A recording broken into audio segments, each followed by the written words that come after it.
Greetings and bienvenue, Midnight Crew. Thank you for returning to this broadcast, and welcome to new viewers joining us for the first time.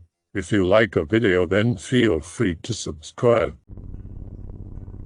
Throughout the centuries that mankind has inhabited this earth, there have been numerous stories of hunters wandering into the wilderness to never return, getting lost in the depths of the woods, or driven into insanity by mysterious forces of nature. Numerous cases have been spotted in all cultures and eras, from American hunters in the Rockies, to Romans in the Alps, to Native Americans, Germans, or Vikings. All of them have the myth of the white deer among their legends. Stories of hunters that never returned in the search for this mythical animal, of entire families murdered by their fathers, of men going insane during hunting trips, murdering fellow hunters, and never speaking a word again for the rest of their lives. Known as the ghost deer to the Chickasaw Indians, as the Ananga to the natives of the Amazon basin, as Sylvanus to the Romans, or as Saint Eustace's vision to the Catholic Church, it is said that this spirit represents nature's defense against excessive human cruelty. Said to adopt the form of an elusive white deer with red, fiery eyes, the ghost deer is a vision that appears to hunters that murder animals with no purpose, to those that persecute pregnant does, hunt off-season, or don't even spare the helpless young cubs of the animals they hunt. At first a fascinating apparition, the white deer becomes an obsession in the mind of the hunter, luring him into the most inner depths of the woods and eventually driving him to insanity. At first appearing innocent, the white deer grows larger and more vicious as the hunter gets deeper into the woods, its eyes growing more red, its aloof demeanor turning into animal rage, binding men to its cruel will. Few that have seen this elusive animal spirit have survived unchanged. Legend states that the white deer's mission is to protect the woodland from the voracity of mankind, and he will do anything to achieve this goal. My dad has always been big into arches, canyons, and other natural rock formation, so he spends quite a lot of time in the Four Corners region of the southwest U.S. fresh out of college. On a hiking trip with some colleagues, my dad spent several weeks staying on a Navajo reservation. His companions and he would drive out into the desert in my dad's truck, spend the day and part of the night exploring canyon, photographing natural bridges, etc. Then come back to the reservation for some sleep. The drive each day was different, for this was back before the area had many roads, and so every day was a new off-road adventure. One night the group stayed out longer than they should have, and the sun had already set. Their luck was terrible because it was starting to rain. Uncommon in the desert, obviously, and the clouds were blocking the moonlight, making it pitch black.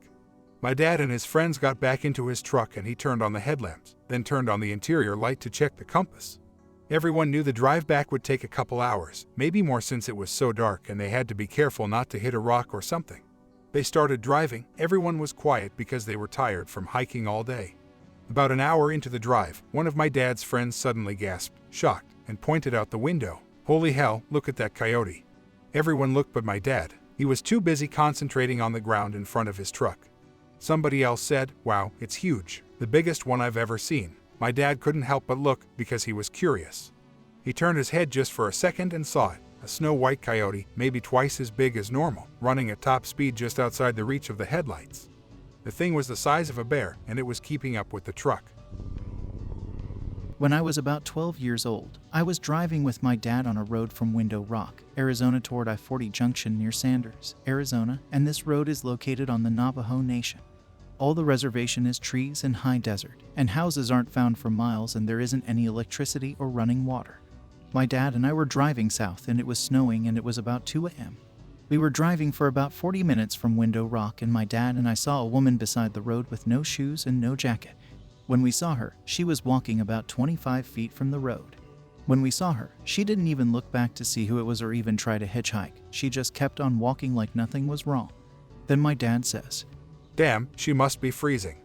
I started laughing because I thought she was drunk or something walking in the middle of nowhere in the middle of the night. Then my dad pulled over for her and she was still walking. So my dad shouted in Navajo and English, "Hey, do you need a ride?" As soon as my dad yelled, she turned around slowly to look at us and her long hair was covering her face. You couldn't even see what her face looked like. Her hair covered her whole head like a mop head. She slowly started walking toward us, stepping on rocks and branches and snow.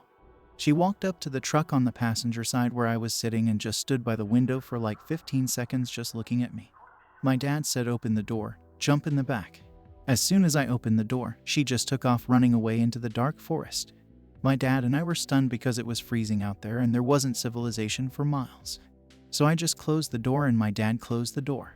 We just took off and thought, what the hell is her problem, because she looked like a regular person. A couple weeks later, my dad was visiting some of his friends who lived within 5 miles of the area, and my dad just mentioned what happened to them and their faces just looked stunned, and they said, Was her hair covering her whole head and had no shoes? Yeah. It wasn't a real lady. She's a ghost. My dad and I were like, what? She looked like a real person. My dad's friends weren't surprised because the Navajos are used to hearing weird stories like that. From what I can remember, it can be pretty hard to find much info on Navajo skinwalkers, though I have seen 1 or 2 websites and I came across a book on Amazon that I totally want now. Most likely, this is due to the superstition that if you talk about skinwalkers, they will hear you and turn their attention to you.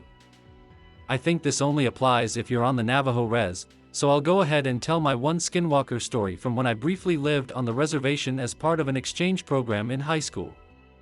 Basically, it was our first night there, and my high school's group had met up with the group of Navajo students that would be hosting us, some of whom I knew since I'd hosted them the previous year.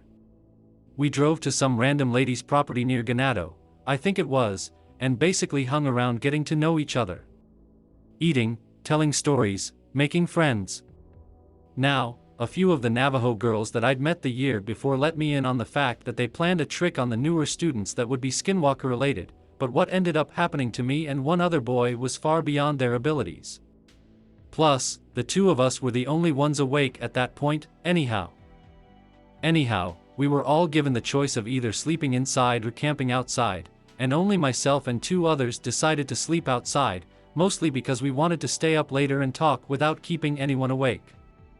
One of the boys got sleepy early and ended up setting up his sleeping bag near the house, while the other boy and I decided to put our stuff next to the campfire, which was further away from the house and near the entrance to the property. Actually, it was right by the metal gate, which was chained shut. The 2 of us stayed up late, talking about who knows what, and eventually the subject turned to the skinwalker stories we'd heard earlier that night. Both of us agreed that there probably wasn't anything to the stories, especially given what I'd overheard earlier. Literally within a minute of us professing our disbelief, things got strange. The previously warm June weather turned into snow. Light snow, but still, it was strange, and we heard strange noises rustling in the brush around us. To top it off, the metal gate guarding the property's driveway that had been securely chained shut suddenly flew open. We looked at each other and decided to haul ass inside, attempting to wake up the other boy with no success. Once we got inside, we were disappointed to find that the only place available to sleep was right next to the front door, but it was better than sleeping in the snow, so we put our sleeping bags there and tried to fall asleep. A week ago, a childhood friend of mine, Ryan, who I haven't seen in 12 years, came through town on the way to the Black Hills. He called me up and we met at the local Greasy Spoon for some coffee and to catch up, since we hadn't seen each other since we were little. It started off small talk, but eventually we settled into a conversation about the crazy things that happened when we were kids, which reminded me of something that I had tried to forget a long time ago. We were in 6th grade. We took a field trip out to the Winnebago Reservation to collect samples of the different plant life of the forest for our science class. A few kids, including Ryan and myself, got bored pretty quick with the assignment and took the first chance we had to break from the group and go exploring. After about 15 minutes of wandering, Ryan found this little pool of water in the middle of a clearing. There was something weird about the whole scene. The first weird thing was that the water was really clear, like bottled water clarity. The second aspect that was kind of creepy was that there was no substantial body of water nearby to populate this little pool. However, Ryan remembered how the teacher mentioned that the part of the woods we were in was above a really old aquifer, and that sometimes the earth cracks and water bubbles up from it. Moreover, the teacher stressed that we should not drink from it, as the aquifer was undoubtedly polluted and that we'd get sick if we did. We hung out around it and tossed sticks and pebbles in it, which got boring quickly, so we turned around and started to head out. Before we could leave, a classmate of ours named Sam walked up. Sam was your typically awkward, nerdy kid who really had no friends and as such was lost since everyone else ditched him. He ran up and said, "Hey, what are you guys doing here?" We showed him the pool, which he thought was really interesting. About that time, Ryan had the look in his eye that told me it was prank time. Ryan walks over to Sam and smiles and says, "You should try the water, it's really good." Sam didn't like the idea and quickly rebutted with how the teacher said that you weren't supposed to drink it because it would make you sick. Ryan pointed out how clear the water is and that it was impossible that it was polluted. After arguing for a minute, Sam finally broke down and scooped up a handful. And what happened after that will never leave my mind as long as I live.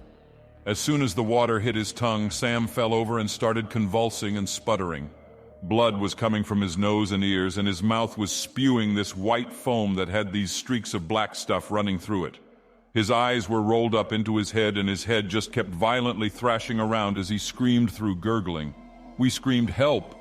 And after about a minute, the teacher ran into the clearing and scooped Sam up and rushed him back to the bus. Since this was before cell phones, they couldn't call for an ambulance, so the bus driver had to rush him to the reservation hospital. After a week of intensive care, Sam was released, but the doctors had no idea what had happened to him. When he came back to school, Sam was different. He lost a lot of weight, until he was practically skin and bones. He would also talk about how he couldn't sleep well anymore because of night terrors. After a while, Sam's health seemed to get worse, until one day during history, Sam coughed up a thick, bloody wad of tissue. After that, Sam's parents took him out of school and put him back in the hospital, where after a year of treatment, he succumbed to his mysterious illness and choked to death on his tongue during a seizure. After we finished our pot of coffee, we decided to drive to Winnebago to go look for the pool from our memories. With a couple of flashlights and a large branch to fend off animals, we were searching. After about a half hour of fruitless looking, we stumbled upon a familiar clearing. In the middle of the clearing was a small pool, which we quickly remembered as the pool from our childhood. We shone our flashlights on it, and what we saw, I don't know, but whatever it was not natural. Instead of clear, still water was a bubbling pool of thick black liquid that belched sickly, sweet red vapor. We covered our mouths and ran to the car, jumped in, and drove home. After that, Ryan and I swore to never speak of that story again, and to never speak of what we saw that night. I used to live out on this reservation in the woods in a ground-level apartment until last year. I would be insomniac most nights and I would pace around the house. Usually in my pacing I'd come to the front and only door of my apartment, which had a long glass window in it. One night I glanced out during my pacing and saw this creature on the lawn about 3 or 4 meters out. The light bulb outside had burnt out the other day and I hadn't gotten around to replacing it, but it was a full moon, so I got an okay look at it. It was white, hairless, and humanoid in shape, except that after the chest and torso it seemed to taper off to nothing. It looked like it was supporting itself on its arms and hands and was moving side to side a bit. Slowly and calmly. I felt like it was looking at me, and needless to say I was terrified and quickly shut the blinds. I spent most of the night hours sitting in my living room as far away from the door as possible, clutching a knife from the kitchen. Even now I wonder if I could have really seen what I saw. Maybe I was hallucinating or imagining it. But I was in top health, not sleepy, not doing drugs. I hadn't even had an aspirin or anything. One of my Navajo friends was crying as he told me this story about a previous night. Him and his brother were watching a movie in his room when there was some noise outside. They have some pet dogs, so my friend thinks nothing of it, but his little brother looks out the window and starts breathing heavily. My friend looked at his brother, the terrible fear in his brother's eyes, and he looked out the window to see a figure suddenly move away. Seconds later, there is a scratching at the back door. This is on the reservation, in the middle of the desert, so he doesn't need a thick door to protect his home. The back door is just a screen door, and he can hear the metal screen being torn apart. Then there are quick footsteps, softer than the sound of shoes. Soft, hurried footsteps, and he knows that something is searching his house. Now, as my friend is telling me this, he is breathing too hard and he has to calm himself down. Tears are rolling down his cheeks as he tells me that he knew he wouldn't be safe in his room. He had to get to his parents' room, so he took his brother and he opened the door. He stepped into the hallway, and a huge wolf was in front of him, blocking his way. He didn't look at it, not directly into its face. He grabbed his brother's hand and pushed himself back up against the wall of the hallway. In his peripheral vision, he could see the wolf watching him, growling, its legs tense. The wolf bit at him, it lunged at his face and came so close that he could feel its breath, but it wouldn't touch him. My friend said that it was as if there was an invisible chain that held it back just an inch from his face.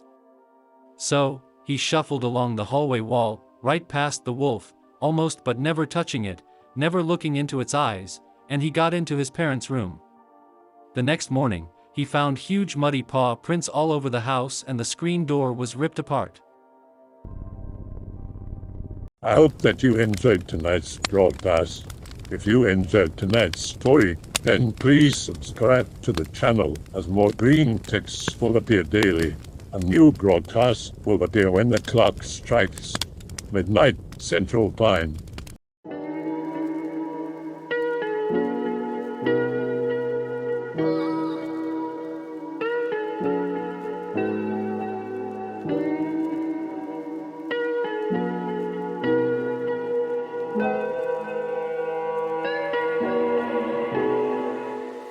Remember to check out the Odyssey page in the description for a second archive of the channel's videos.